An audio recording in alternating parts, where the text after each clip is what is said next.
일단 우리가 세금 하면은 가장 중요한 게 세율입니다. 가장 중요한 게 세율이고 매년 세율을 바꿔요. 특히 현 이명박 정부 들어서는 이 세율을 많이 바꿨습니다. 그런데 이 정부가 들어서기 전에 노무현 정부 시절의 세율 시스템은 고정되어 있었어요. 그런데 이 정부가 공약으로 발표했던 게 부동산 조세인 양도소득세나 사업소득세 세율을 완화를 하겠다. 이게 정부 공약사항이었습니다. 그래서 완화를 하겠다 해서 원래 9에서 35%로 되어 있던 노무현 정부의 세율을 처음에 입성하면서 이 정부가 2008년도에 들어오면서 이명박 정부가 그 세율을 전부 1%, 2%씩 다운시키겠다 이랬어요. 그런데 지금 정권이 끝나가는 현 시점에서 볼 때 다운되기는커녕 35가 38로 점프했습니다. 이 얘기를 제가 왜 드리냐면 다들 잘 아시겠지만 여러분들이 부동산 매매를 잘 하다 보니까 인터넷을 많이 하시더라고요. 또 경매나 공매하시는 분들은 인터넷을 통해서 많이 하시니까. 그러니까 거기에서 정보를 많이 찾아요. 근데 지금도 인터넷을 뒤지면 이명박 정부 시절 초임에 발표했던 세율이 그대로 있어요. 그 세율은 어떻게 되어 있냐면 33%예요. 그렇게 하겠다라고 그때 했던 거예요. 그것이 지금 정권이 끝나가는데 38%가 돼 있다니까. 정권이 들어오면은 공약으로 발표하는 세제 정책들이 많습니다. 근데 그거는 괄호 열고 안이에요. 안. 안이라는 것은 국회 통과한 확정 법률이 아니고 정부가 앞으로 이렇게 해보고 싶습니다라고 발표한 것 뿐이에요. 그게 인터넷이나 언론 보도상에서 홍보 자료로 뜨거든요. 세법은 그 자료를 다 무시하셔야 됩니다. 그게 국회를 통과해서 확정된 개정세법 이렇게 됐을 때 의미가 있어요. 즉 당초 이명박 정부가 2008년도에 들어오면서 세율을 어떻게 만들겠다고 했냐면 9%짜리를 6%. 지금 요거는 했어요. 그 다음에 16%짜리를 15%. 요것도 했어요. 25%짜리를 24%. 이렇게 다 1단계 낮춤권까지는 했는데 한 번에 한 것도 아니고 3년에 걸쳐서 내려온 거예요, 이게. 3년에 걸쳐서. 그리고 원래 6%짜리를 33%로 내리겠다. 이렇게 된 거예요. 근데 지금 최종 12년도 세율이 어떻게 됐냐면 65, 24, 35 이렇게 하겠다고 정부가 작년 10월 달에 국회에다가 이렇게 냈습니다. 그래서 이 자료도 인터넷에 많이 다녀요. 근데 실제로 바뀐 거는 이렇게 바뀌었어요. 실제로 국회 통과하면서 바뀐 건. 12년도에 소득세 세율 같은 경우는 그러니까 이렇게 65, 24, 35 이렇게 하겠다고 65, 24, 35 하겠다고 했는데 실제로 12년도 국회 통과는 65, 24, 35까지는 왔는데 뜬금없이 38%가 하나 생겨버렸어요. 당초 정부 안에는 38% 없었어요. 근데 국회 통과하면서 하나 추가됐다니까. 그래서 여러분들 부동산 매매 차익이 3억 원 이상 나면은 이제는 38%로 내셔야 돼요. 이게 확정된 안이에요. 이걸 믿으면 안 돼요. 근데 인터넷 지금 뒤지면 이거 무지하게 많이 다닙니다. 그러니까 아주 중요한 건데 법인세 같은 경우는 앞으로 부동산 법인으로 하시는 분들 마찬가지인데요. 여기는 뭐 큰 의미는 없습니다. 정부가 발표한 거는 10억 후 22 이렇게 하겠다 했어요.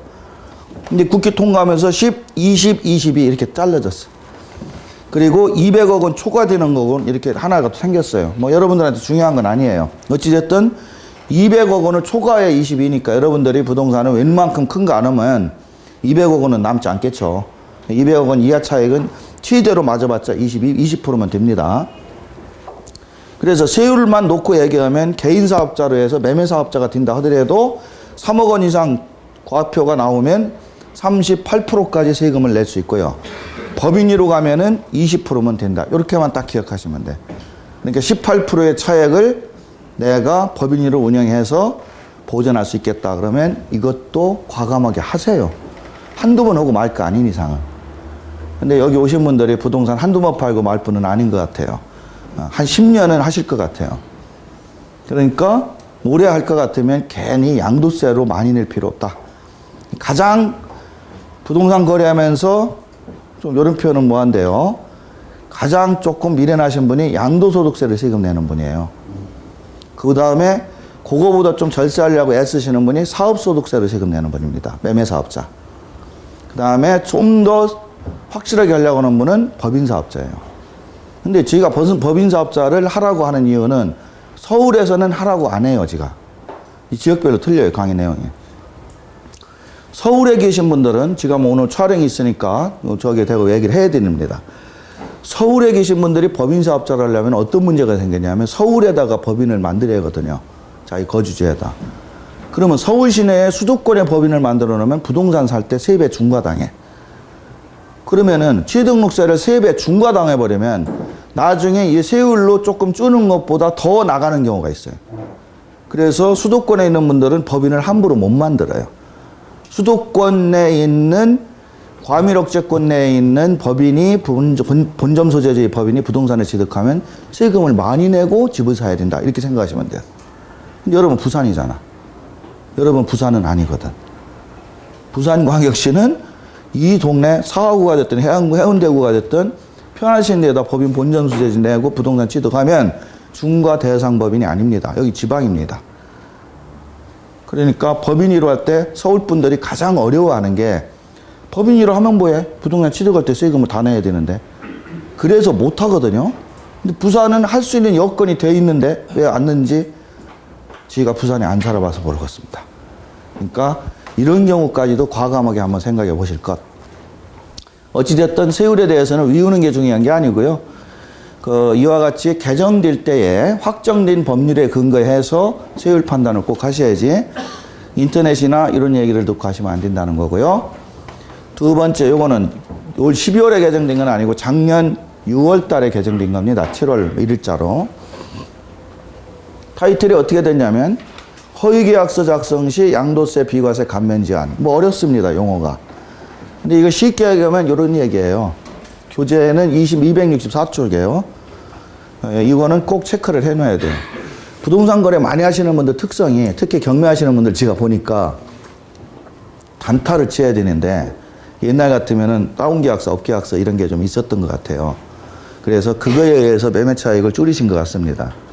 근데 요즘은 시대가 바뀌었잖아요. 2007년 이후에 실거래가 제도가 도입이 돼서 등기부 등본에도 금액을 기재하고 그 다음에 살 때에 구청에도 신고하고 그래서 중개업자분들도 함부로 그런 거래를 못 한단 말이에요. 그래서 실제 1억에 샀으면 1억, 2억에 팔았으면 2억. 그래서 2억에서 1억 빼가지고 1억 차익에 대한 세금 얼마 이렇게 내야 되는 거예요. 그 중간에 세율 같은 거는 손댈 수가 없으니까 아주 가장 세금을 좀 줄여보는 거는 취득가액을 높여 쓰는 게 제일 좋아. 실제 1억에 샀는데 1억 5천에 샀다고 만약에 신고만 한다면 세무 간섭을 잘 안 해요, 요즘은. 옛날에 비해서. 왜? 그런 지금 실거래가 제도나 이런 시스템이 완벽하게 구축되어 있기 때문에 그냥 신고하면 인정합니다. 웬만하면. 그런데 문제는 상대방이 안 써주는 거지. 상대방이 그렇게 써주면은 상대방이 그 세금을 다 덤태기를 써야거든. 여러분들이 팔 때 예를 들어서 10억에 팔아야 되는데 상대방이 15억에 판 걸로 써주죠. 15억에 판 걸로 써주면 5억에 대한 세금 누가 낼 거야? 내가 내잖아. 그러니까 안 써준다고 이제는. 근데 옛날에는 왜 그게 됐느냐? 기준시가 제도였어요. 기준시가 제도라는 건 뭐냐면 실제 매매한 거래계약서로 세금을 계산 안 합니다. 그러니까 거래계약서가 업이 되든 다운이 되든 세무서는 그거 다 무시해. 뭐로 해? 국가가 정해놓은 금액.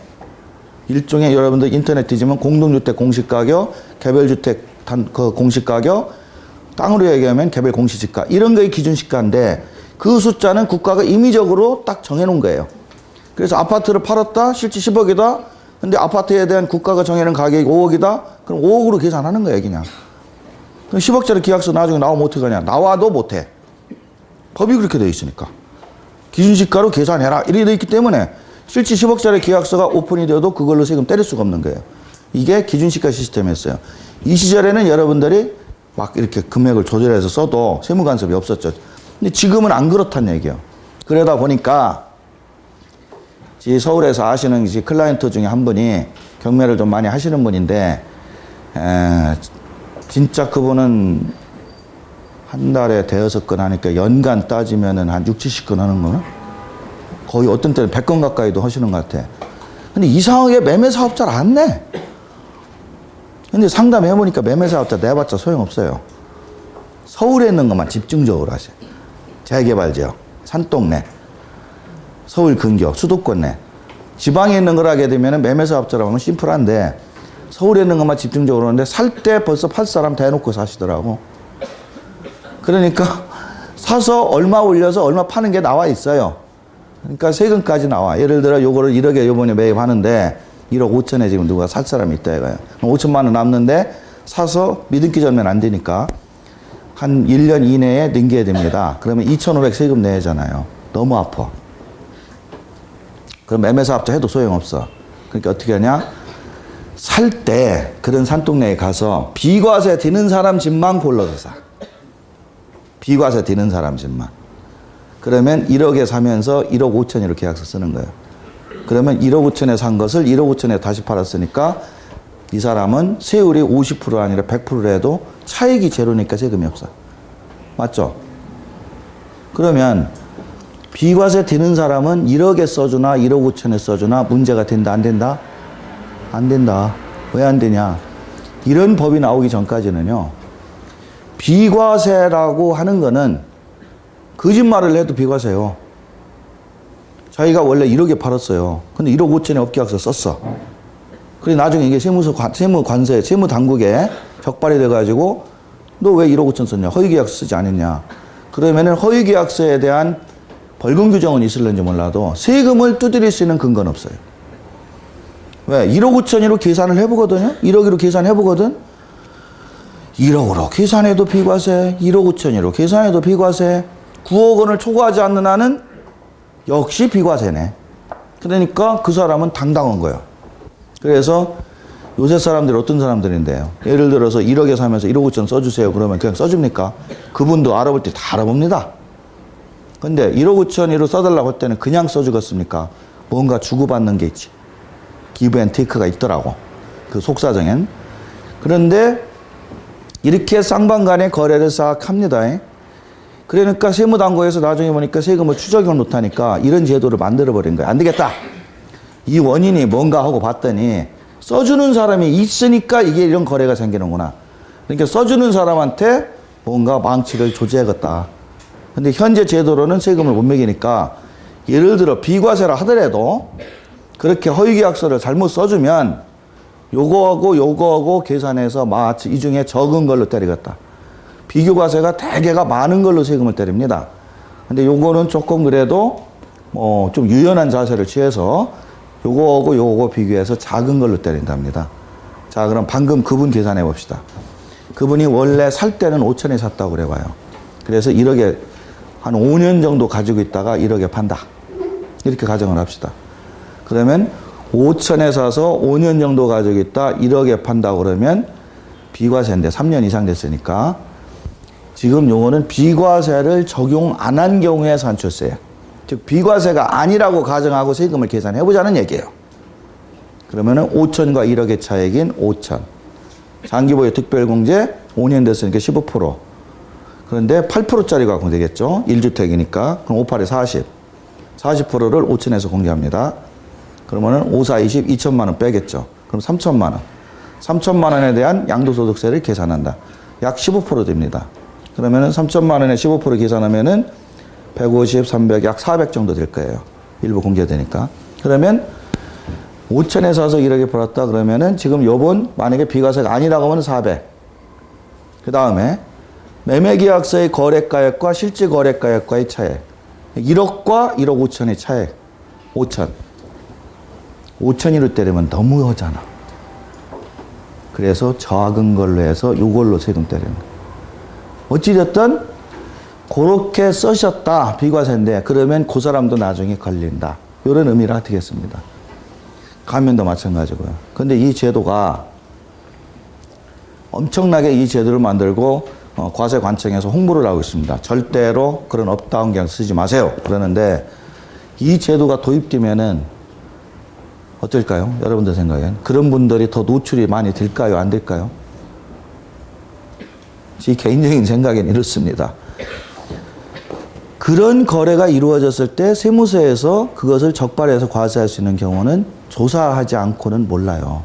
그럼 그 수없이 많은 거래를 조사를 못해요. 그럼 거의 어떻게 되느냐? 당사자들끼리 분쟁이 생길 때, 뭔가 기브 앤 테이크를 하기로 했는데 기브만 하고 테이크가 안 됐다든지, 테이크만 하고 기브가 안 됐다든지, 뭔가 이러면 누가 꼬아받쳐? 누가 꼬아받쳐요? 비과세 대상자. 왜? 일러도 자기는 걱정 없으니까. 너 어디 한번 혼나봐라. 업계약서 받아간 사람은 세금 그만큼 내거든요. 뭐 가산세까지. 그러니까 원래 약속한 거 안 지키면은 비과세 대상자가 일러 바친단 말이야. 그 안에 꼭 중개업 창문이 끼어 있더라고. 그러면 일러 바치면 그렇게 문제가 됐는데 이 제도가 만들어지면 그 사람이 일러 바칠까? 지도 내야 되는데. 그래서 제가 보기엔 이런 거는 안 만드는 게 좋은 건데 만들었죠. 차라리. 그래서 비과세 대상자한테 업계약서, 다운계약서 받으면 이 제도의 원칙으로는 그 사람도 나중에 세금을 때리겠다. 다만 여기서 참고해야 될 것이 많은 게 아닙니다. 적은 겁니다. 적은 거. 그래서 국세청 세법에서 소득세법에서 비교과세 대상 중에 많은 게 아닌 적은 거를 과세하는 거는 일종의 유일한 규정인 것 같아요. 감면도 8년 자격 농지 같은 거는 감면이라고 그러죠. 농지입할 때. 그래서 예를 들어 한 1억 원 감면 받았는데 허위계약서 작성이 이루어졌더라. 그러면 감면세액하고 그 차액하고 비교해서 작은 거 이렇게 때린다. 이런 얘기고요. 이 조항은 시행령 154조 제1항에 있는데 2011년 6월 3일 날 6월 1일도 아니고 작년 6월 3일 날 개정돼서 6월 3일 이전에 거래한 사람은 괜찮아요. 작년에 이 강의를 제가 부산에 와서 왔으면 그런 분이 있으면 6월 3일 개정되기 전에 빨리 하세요 이랬을 텐데 이미 지나버렸습니다. 그러니까 6월 3일 이후에 거래한 분은 문제가 됩니다. 그리고 소급입법은 안 되기 때문에 6월 3일 이전에 작년이나 그런 거 하나 했는데 걱정할 거 없어요. 6월 3일 이전에 하신 분은 저세법을 적용하지 못해요. 오늘 듣고 하실 거예요? 안 하실 거예요? 한 분도 그런 분 없구만 여기는. 한 분도 그런 분 없죠? 부산은 그런 거 안 하죠? 대답을 안 하시네. 자꾸 이렇게 저기 힘들게 하시면 저 질문 무지하게 할 겁니다, 앞으로. 이렇게 순서대로 해서 다 끝날 때까지 질문할 거예요. 그 다음에 혼인에 따른 1세대 1주택은요, 요거는 좀 젊은 분들이 알아둘 필요가 있어서 설명을 하겠습니다. 여러분들이 그 비과세라고 그러면은 세금 안 내는 거니까 가장 좋잖아요. 가장 좋은 거고, 그거보다 더 좋은 거는 양도가 아닌 게 있어요. 돈을 받고 부동산을 주고받았는데 아예 양도가 아닌 거. 그게 대표적으로 뭐예요? 부부가 이혼할 때. 여기 결혼하신 분들이 많은 것 같은 게 이혼할 사람도 있겠죠, 나중에. 이혼할 때 새겨드려야 될 일이 하나 있습니다. 이혼하면서 특히 여자분들인데, 물론 요새는 뭐 여자가 남자한테 재산 주는 경우도 있습니다만은, 그거는 이제 여자가 바람핀 거죠. 근데 남자분들이 되게 바람을 펴가지고 이제 재산을 다 부인한테 주고 이혼을 하는데, 부인이 그 재산을 평생 같이 살았던 아파트를 하나 받습니다. 그런데 되게 시중에서 뭐라고 얘기해요? 그렇게 받는 거예요. 이혼하면서 그렇게 받는 거 뭐라고 그러죠? 위자료라고 그러잖아요. 그럼 위자료의 의미가 뭡니까? 일종의 보상금 아니야. 보상이 될 거 아니야. 그것을 받는 부인 입장에서는 참 치사한 거예요. 왜 위자료, 내가 이걸 보상을 받아요? 저 신랑이 잘못해가지고 내가 쫓았는데. 보상을 받는다고 하면 위자료가 됩니다. 그러면 위자료로 그것을 소유권이 이전되면 양도소득세가 탁 나와요. 그리고 위자료로 받은 날부터 3년 있다 팔아야 비과세 때. 근데 생활능력이나 경제능력이 없는 분이 받았다. 그럼 그걸 팔아서라도 무슨 장사를 하시든지 해야 되는데 3년 동안 버틸 능력이 없어서 팔았다. 그럼 그 안에도 세금이 나와요. 자, 받는 경위도 보상이 대가로 받았고, 그래서 이거는 양도소득세가 나옵니다. 위자료는. 대가니까. 대가성이 있다. 근데 그렇게 하지 말고, 이 재산은 당신 이름으로만 되어 있을 뿐이지, 사실은 나하고 둘이 벌어서 만들어 놓은 재산이다. 다만 내가 명의만 안 집어넣은 것 뿐이다. 당신이 혼자서 어떻게 버냐? 나하고 결혼해가지고 같이 벌어서 모은 재산인데, 그래서 명의만 당신 이름이지, 나는 내 보상의 대가로 가져가는 게 아니라 이제 헤어지니까 내 자산 내가 찾아와야겠다. 이게 뭐예요? 재산 분할 청구권입니다. 권리예요, 권리. 내 거 내가 찾아오겠다는 거예요. 그렇게 해서 소유권이 이전되면 어떻게 되냐? 그건 양도가 아니에요. 자기 거 자기가 찾아왔는데 뭐 대가야? 양도는 대가가 오고 가야 되는 거거든. 대가성이 없기 때문에 그거는 양도가 아니라 그 남편도 세금이 안 나오고 또 자기가 받아와서 소유권이 넘어왔는데 팔았다 바로 그 다음날 생활 별나고. 그럼 취득일을 언제로 보냐면 원래 남편 명의로 샀던 날로부터 소급해서 봐요. 그럼 같이 사는 게 3년 이상 됐으면 자기 이름으로 받은 날 그 다음날 팔아도 남편 명의로 원래 샀던 날부터 따지니까 3년 넘었으면 세금이 비과세. 물론 하나 서운한 게 있지. 위자료로 받았으면 그 미운 신랑 세금까지 폭삭 뒤집어 씌우는데 재산분할 청구권으로 받은 바람에 남편도 세금은 안 내요. 위자료하고 재산분할 청구권하고 절묘하게 싹 섞으면 남편은 세금 나오게 할 수 있어요. 예. 이왕 헤어지는 마당에 그 돈이라도 폭삭 나오게 해야죠. 그거는 KTX 타고 올라오셔야 상담해 드립니다. 상담료 5만 원 갖고 오시면 해드립니다. 그러나 될 수 있으면 이혼하시는 분은 오지 마세요. 자, 그런 내용으로 원래 비과세보다 좋은 거는 그런 케이스인데 여러분들이 판단을 잘 하셔야 돼. 아까 얘기는.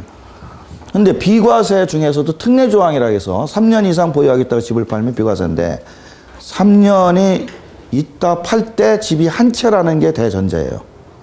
근데 이 사람들은 뭐냐면 여자 남자가 부동산에 일찌감치 눈을 떠가지고 결혼하기 전에 집을 한 채씩 경매로 취득하고 있었다. 그러다가 결혼을 했다. 그러면 2주택이 돼버려요. 원래 결혼하기 전에 팔면 비과세를 받을 수 있었는데 결혼을 해서 1세대가 됐기 때문에 2주택이 되더라. 그래서 집을 하나 팔면 세금을 과세를 할 수밖에 없어요. 너무 억울하잖아. 그럼 혼인을 하지 말라는 얘기지, 정책이. 국가정책이 빨리 시집장가 가서 애들 많이 낳으라는 게 지금 국가정책인데 세법이 그런 식으로 나오면 시집장가 가지 말라는 얘기요. 집 가진 사람들은. 괜히 시집장가 가면은 세금 나온다.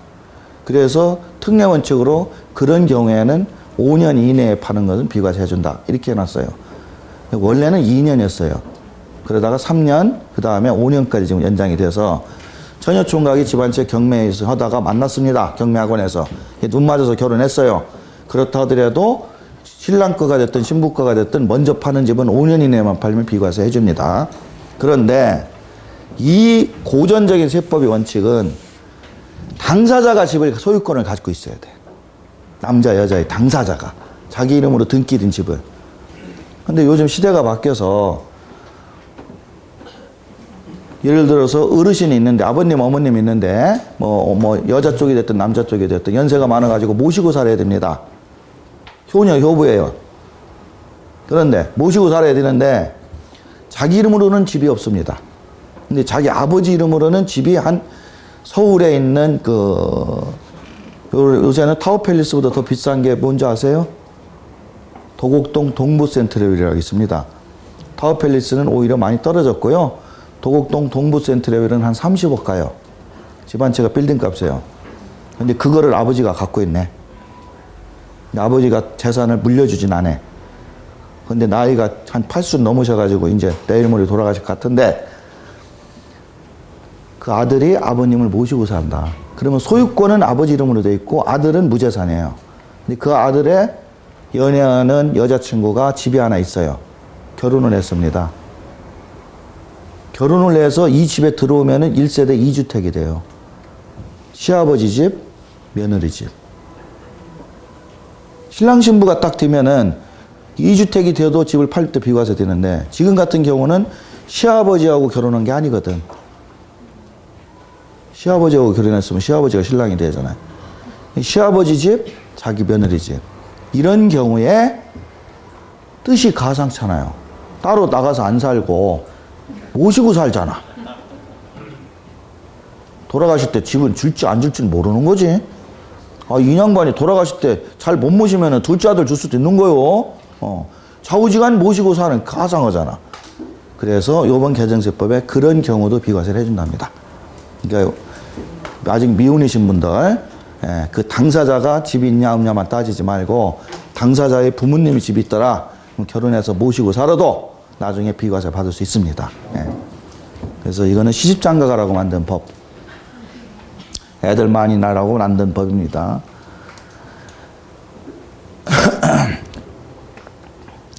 이런 거는 중요하지 않고요. 자, 이것도 중요하지 않고요. 다 넘어가네 그냥. 설마 나중에 할 거 없는 거 아니겠죠? 예. 할 거 없으면은 제가 또 다른 거 만들어냅니다. 자, 주무시는 분도 이거는 보십시오. 이 세미나의 핵심은 중과제도하고 매매사업자, 신축사업자 이 세 가지입니다. 이제 다음 시간에는 그 주택 신축이라든지 주택 임대하는 거에 대한 얘기를 할 거예요. 그런데 주택 신축이든 주택 임대든 매매사업자든 그 근간에는 뭐가 깔려 있냐면 중과제도라는 게 깔려 있어요. 노무현 정부 때 만드는 이 지금 9년 만에 폐지를 하겠다고 나온 이 중과 시스템이 바탕에 지금 있는 겁니다. 그래서 이 중과 시스템이 어떻게 지금 바뀌고 있는지를 한번 알 필요가 있어요. 원래 중과 제도는 2003년도에 세법에 들어가긴 했지만 IMF가 끝나던 IMF가 언제냐면 97년부터 2003년까지인데 IMF 시절의 세제는 뭐냐면 집을 많이 가지라는 제도입니다. 미분양 사태가 생기고 이러니까 돈 있는 사람이 집을 좀 여러 채 사주세요. 그러면 세금을 안 걷어가겠습니다. 아예. 그게 신축주택 감면양도라고 해가지고 IMF 때 아파트 분양받은 분들은 5년 이내에 파신 분들은 세금 한 푼도 안 냅니다. 감면을 받아서 양도세는. 뭐 정확하게 얘기하면 농특세는 20% 냅니다만은 양도세 100% 감면이라는 제도가 있었어요. 그러니까 지금 IMF 못지않은 그 미분양 사태가 발생했다고 하지만 이명박 정부 들어서 그 IMF 때 썼던 그 정책을 썼다면 이것도 분양 물건이 많이 없어졌을 거예요. 근데 그 정책이 워낙 획기적인 정책이라 그걸 못 쓴 거예요. 임대 부분만 써, 임대 부분만. 근데 IMF 때 나온 정책은 크게 두 가지인데요. 집을 많이 사가지고 세를 주는 분. 그분한테 세금 안 걷겠다는 게 하나. 그 다음에 집을 많이 사서 5년 이내에 바로바로 팔아버리는 분. 쉽게 해서 부동산 투기를 잘 하시는 분. 그분한테는 애국자다. 왜? 사서 때타지 않은 집을 빨리 사가지고 빨리빨리 팔아서 돌리면 이게 돈이 도르니까 경제도 살고 미분양 사태도 없어지고 건설 경기도 살으니까 이게 국가를 위한 길이에요. 그래서 돈 있는 사람은 어떤 혜택을 주냐면 집을 10채를 사가지고 미분양 아파트 10채 사서 뭐 얼마를 붙여서 팔든지 세를 주든지 그거 팔 때 세금을 한 푼도 안 걷어. 근데 그것뿐만 아니야. 집이 1주택 타워팰리스 하나 가지고 있는데 다른 아파트 미분양 아파트 10채를 사면은 11주택이 돼요. 그래서 타워팰리스 팔 때 비과세가 못 받는 게 정상이야. 1세대 2주택 이상이 넘어려 버렸으니까. 1세대 1주택만 비과세거든. 근데 다른 주택 여러 개 사면은 못 타야지 자기 집 팔 때. 근데 그것도 비과세 해줘. 그 다음에 그런 감면주택이 되면은 양도소득세 이런 것도 다 깎아주고. 이러니까 획기적인 정책인데 지금 정부에서는 그것까지는 못했어요. 그러다가 그렇게 집을 많이 사면은 좋습니다. 좋습니다. 저렇게 해주세요 하더니 갑자기 2003년도 12구 조치 때 2003년도에 12구 조치라는 그 부동산에 대한 아주 획기적인 조치가 나오는데 그 조치 때 경제부총리가 나와가지고 무슨 얘기를 딱 하냐면 오늘 이후로 집을 3채 이상 가지고 있는 사람은 세금을 많이 때리겠다. 중과라고 안 하고 많이 때리겠다. 그럼 얼마나 많이 때릴 겁니까? 하고 기자들이 물어봤겠죠. 그건 조금 기다려라.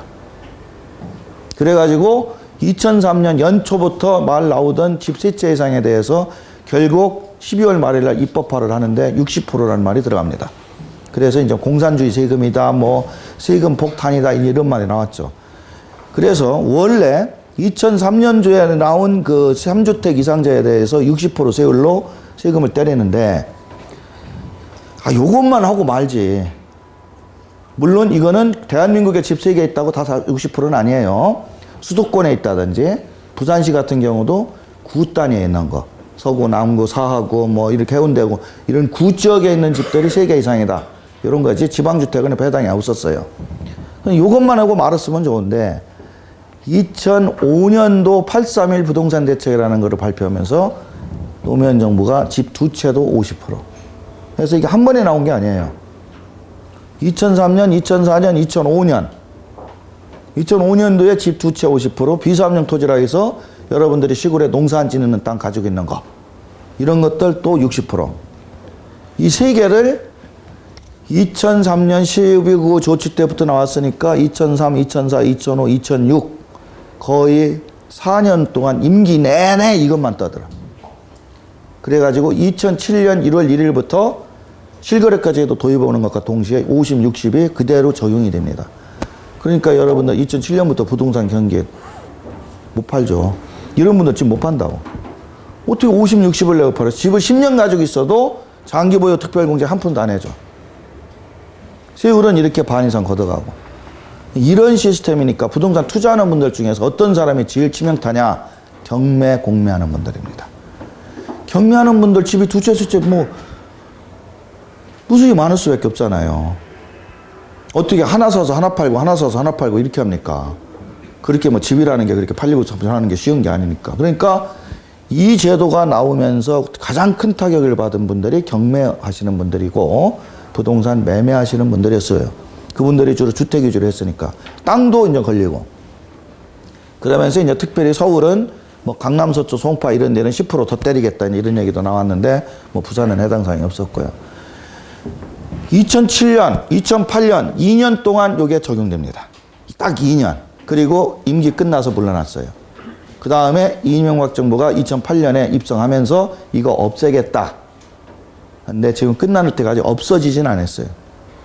왜? 없애겠다 하면 집 없는 사람이 뭐라 그러거든. 우리나라 옛날 속담에 뭐가 있죠? 사촌이 땅 사면 배 아프다고 그러잖아요. 자기는 집 없어요. 그 집 있는 사람 세금 많이 때리면 좋지.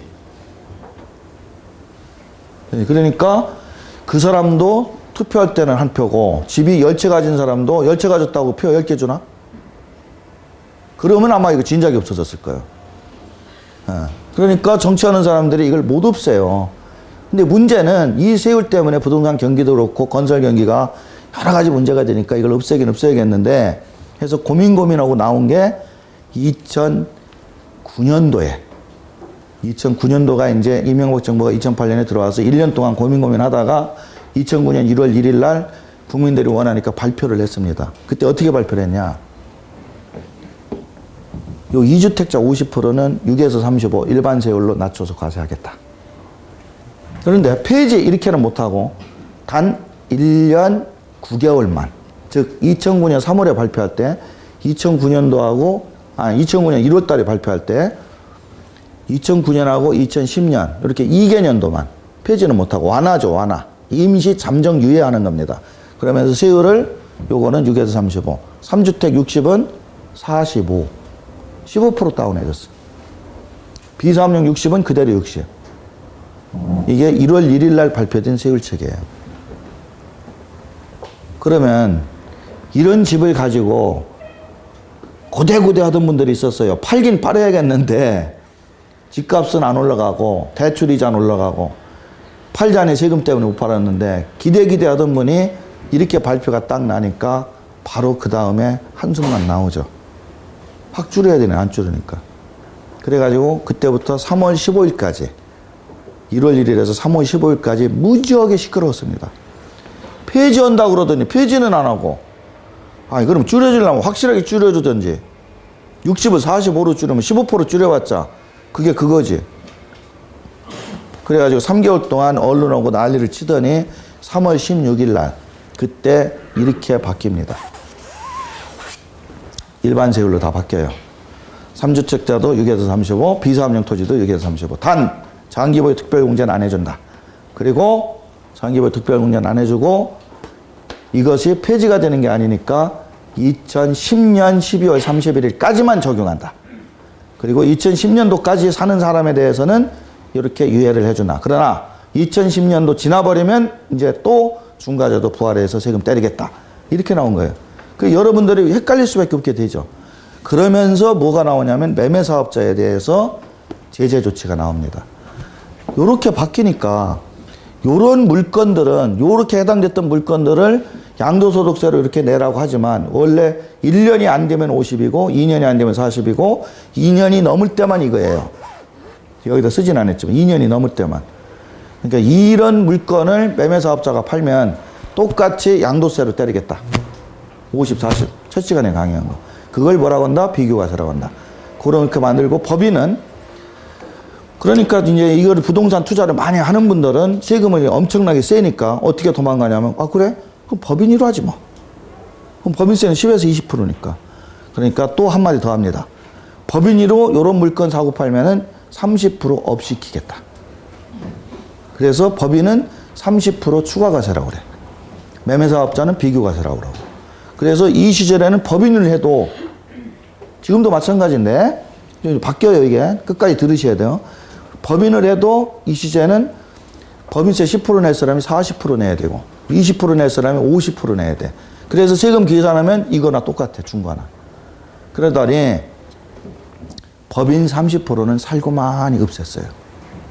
이 시절에. 그래 놓고 5월 달에 가가지고 2개월 지나더니 법 조항에서 법인 30% 때린다는 얘기를 살짝 지웠어. 그걸 아는 사람은 법인으로 하면 남들은 중과세율 낼 때 자기는 일반세율 내는 거예요. 그러니까 지 카페에 자주 와서 보세요. 그런 것들이 있으면 그때그때 올립니다. 근데 그거를 올려놓고 지가 신문 광고를 낼 수는 없잖아요. 지 돈 들여서.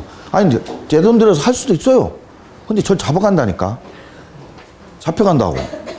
그런 것들은 불어 언론 홍보가 안 나오는 게 살짝 개정만 해놓고 아는 사람만 찾아 쓰라는 주의예요. 그게 오늘 여기 오신 분들 중에 신축 사업 때문에 오신 분도 있을 텐데 이따 마지막 시간에 그와 똑같은 경우가 하나 요번에 또 나왔어요. 금년 2월에. 그럼 언론사에 오신 여기 지금 언론사에 오신 그 기자분도 아마 뒤에 지금 참관하고 계신데 언론사에서 그런 보도 자료를 전문성이 없는 한은 일일이 찾아서 보도할 수가 없습니다. 정부가 그걸 주지 않는 한은. 근데 정부가 그런 걸 줄까요? 안 줍니다. 그래가지고 법인 사업자는 2009년 3월 이후부터 30% 추가과세가 없어져서 부산 분들은 이때 중과제도가 있을 때도 고민하지 말고 그냥 법인 설립 딱 해버리면 답이야. 그때 내가 부산에 왔어야 돼.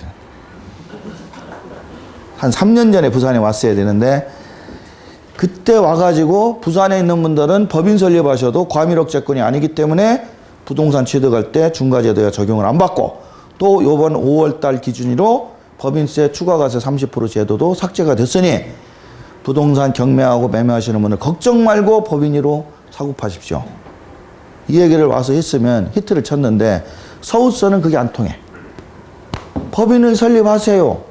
취득세가 3배 중과인데. 그러니까 서울서는 법인 설립하라는 소리도 못해. 30% 추가과세 없어졌어도.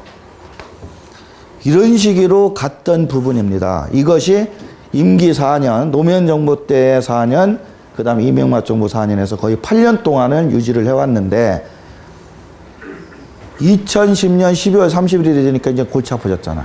이걸 다시 부활할 거냐? 2011년도 작년 1월에. 부활할 거냐? 아니면은 삭제할 거냐? 또 연장할 거냐? 그러더니 결국은 고민들 정치하시는 분들이 하더니 중간수를 씁디다. 사실은 작년 초에 없애버리든지 다시 살리든지 이렇게 해야 되는데 작년 11월에 12월에 그 두 가지를 다 못하고 그냥 두리뭉실 그냥 있던 거 그냥 가. 우리 임기 끝나는 2년 동안만. 그래서 올 연말까지 그냥 연장돼 있어요. 그래서 법 조문에는 이 제도가 그대로 살아있어요. 아무 소리도 누구도 안 하고 그냥 세월이 흐르면은요, 내년부터 다시 이렇게 세금 내야 돼요. 올해 안에 누구도 소득세법에 손질을 안 하면 국회에서 이 법률을 손질을 안 해버리면 현재의 법률 체계를 그대로 가면 2013년 1월 1일부터 부동산 사고 팔 때는 이제 3주택 60, 2주택 50입니다. 그러다 보니까 여기에 대해서 이슈가 되니까 국토해양부 장관이 요새 나와가지고 권대엽 장관이 올해 안에 이거를 없애겠다 이러고 발표를 했죠. 근데 장관 말로는 아직 힘이 안 실립니다. 이거 장관 한 사람 이야기한 거 가지고 이게 과연 없어질까? 국회에서 없애야 하거든요. 이거 지금 본법에 있는 사항이거든요. 국회의원들이 없애줘야 되는데 그거는 이제 국회의원들이 과연 이거를 삭제를 할지 자기들 표하고 관련이 있으니까 관심 있게 지켜보셔야 됩니다. 근데 이게 폐지가 된다면 첫 번째 강의한 매매사업자는 무조건 하는 게 좋다는 겁니다. 매매사업자 비교과세도 같이 폐지되니까. 방금 제가 얘기한 설명 내용이 매매사업자 비교과세까지 같이 묻어 있거든요. 근데 이게 폐지되면 같이 폐지되고 같이 폐지되니까 매매사업자 돼도 세금 추가로 안 낸다. 이렇게 되는 거예요. 그러더니 올해 더 이상 다른 거는 못하고 그동안 8년 동안 장기보유공제 안 해줬는데 그거를 올해부터는 해준다. 근데 이거 가지고 또 말이 많아. 여러분들이 헷갈려가지고. 왜? 지금 2주택자 50, 3주택자 60, 비사업용 토지 60 이렇게 했어요. 즉 집 2개만 가지고 있는 사람, 3채 이상인 사람, 땅 가지고 있는 사람 이렇게 이 3개 항목이에요. 그래 놓고 요 3가지 케이스는 장기보유 특별공제 안 해준다 그랬거든요.